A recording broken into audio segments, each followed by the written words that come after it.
অন্থমিল কবিতা club থেকে আপনাদের সবাইকে স্বাগত। কবিতা পাঠের অনুষ্ঠানে আজকে শুনবেন আঞ্জুমান আরা খানের কবিতা জলের তলায় নিজের ছায়া। কবিতাটি আশাবরী কাব্যগ্রন্থ থেকে সংকলিত হল। আবৃত্তি করছি আমি নাসির আহমেদ কাবুল।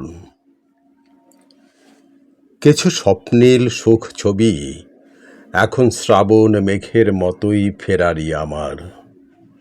কেবল কিছু নীল অভিমান ঘাস ফড়িংয়ের মতো ভেজা ডানায় লেপ্টে থাকে মন মন্দিরে। জীবনের মানেটা আজ বড় বেশি জানতে ইচ্ছে করে।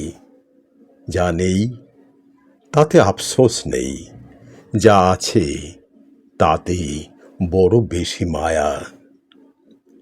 অযাচিত মনে কখনো বা জলের তলায় এঁকে চলে নিজের ছায়া। ছেলেবেলা, বড়বেলা, কখনো শেষ বেলা।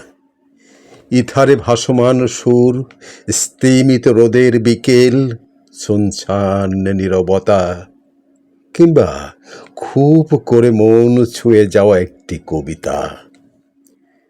নিরন্তর ছুটে চলার বাঁকেও খুঁজে ফিরি বেলা বেলা। পার্থিব এই জগৎ ছেড়ে একা হয়ে যাই প্রয়াসী। আনমনে হাঁটি গিরিপথ বেয়ে, ফিরে যাবার হলো যে বেলা। এখন আর অবধারিত মৃত্যুতে নেই ভয়, তবে বুঝে নিলাম বেশ নিজেরে অবহেলা আত্মহননার চেয়ে কম কিছু নয়। ত্রুটি ক্ষমা করবেন, সবাই ভালো থাকুন।